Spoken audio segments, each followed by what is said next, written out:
Fatu Mekah bukan hanya kemenangan militer, tetapi juga kemenangan moral dan spiritual yang luar biasa.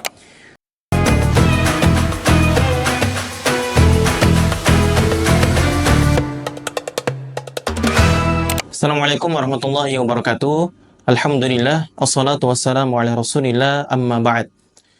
Fatu Mekah adalah pembuktian bahwa yang batil itu pasti lenyap. Nah, sahabat sekalian, salah satu sejarah kemenangan kaum muslimin yang terjadi di bulan Ramadan adalah Fatu Mekah atau penaklukan kota Mekah. Nah, peristiwa Fatu Mekah ini terjadi pada tahun 8 Hijriah. Dengan peristiwa Fatu Mekah ini, ya, Allah Subhanahu wa Ta'ala menyelamatkan kota Mekah dari belenggu kesyirikan dan kezaliman, menjadi kota yang bernafaskan Islam dengan ruh tauhid dan syariat yang agung.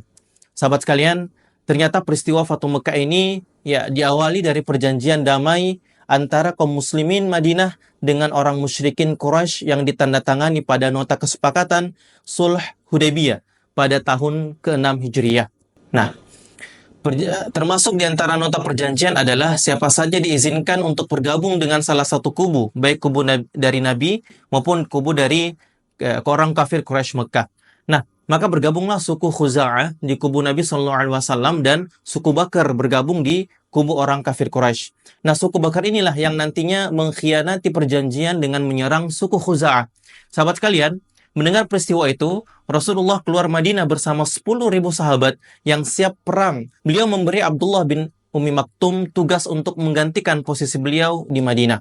Di tengah jalan, beliau bertemu dengan Abbas, paman beliau bersama keluarganya yang bertujuan untuk berhijrah dan masuk Islam. Kemudian di suatu tempat yang disebut Abwa, beliau berjumpa dengan sepupunya, yaitu Ibnul Harith dan Abdullah bin Abi Umayyah. Ketika masih kafir, dua orang itu termasuk di antara orang yang permusuhannya sangat keras terhadap Nabi SAW. Namun dengan kelembutannya, Nabi SAW menerima taubat mereka dan akhirnya mereka masuk Islam. Sahabat sekalian, rahimakumullah, Rasulullah SAW melanjutkan perjalanan hingga memasuki Dzituwa. Di sana Nabi SAW menundukkan kepalanya hingga ujung jenggot beliau yang mulia hampir menyentuh pelana. Hal ini sebagai bentuk tawadhu' beliau kepada sang pengatur alam semesta, yaitu Allah Subhanahu wa Ta'ala. Di sini pula beliau membagi pasukannya. Khalid bin Walid ditempatkan di sayap kanan untuk memasuki Mekah dari dataran rendah dan menunggu kedatangan Nabi SAW di Sofa. Sementara Zubair bin Awam memimpin pasukan sayap kiri membawa bendera atau panji Nabi SAW dan memasuki Mekah melalui dataran tingginya. Sahabat sekalian, lantas kemudian serangan terhadap Mekah pun dilakukan dengan begitu terencana dan tersembunyi. Pasukan Muslim bergerak dengan cepat dan efisien, menguasai kota Mekah tanpa perlawanan berarti. Keberhasilan ini tidak terlepas dari strategi militer yang cermat dan keteguhan hati pasukan Muslim. Keadaan kaum Quraisy yang lengah dan tidak siap menghadapi serangan mendadak menjadi faktor kunci kemenangan. Kemudian Nabi SAW memasuki kota Mekah dengan tetap menundukkan kepala sambil membaca salah satu firman Allah Subhanahu wa Ta'ala yang berbunyi, Inna fatahna laka fatham mubina. Sesungguhnya kami memberikan kepadamu kemenangan yang nyata. Nah, sahabat sekalian, yang lebih mengejutkan lagi bahwa setelah berhasil menaklukkan Mekah, Rasulullah SAW menunjukkan sikap yang luar biasa mulia dan pemaaf.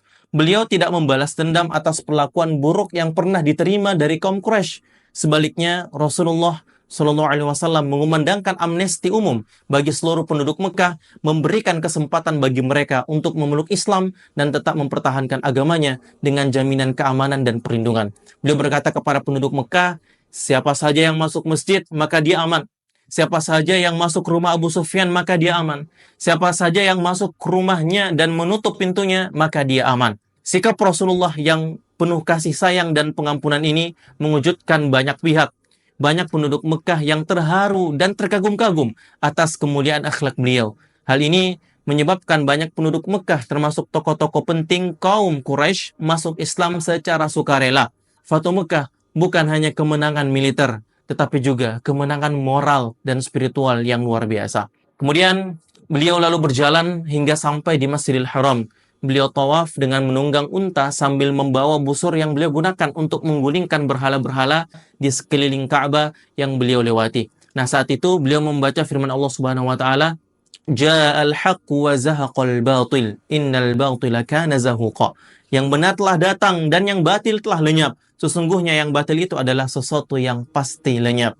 Nah, sahabat sekalian, sejak itulah Mekah menjadi daulah atau negara Islam dengan Rasulullah sebagai kepala negaranya, sehingga tidak ada lagi hijrah dari Mekah menuju Madinah.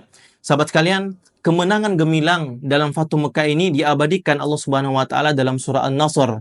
A'udzubillahi minasyaitonirrajim. Idza jaa nasrullahi wal fath wa ra'aitan nasa yadkhuluna fi dinillahi afwaja fasabbih bihamdi rabbika wastaghfir innahu kana tawwaba.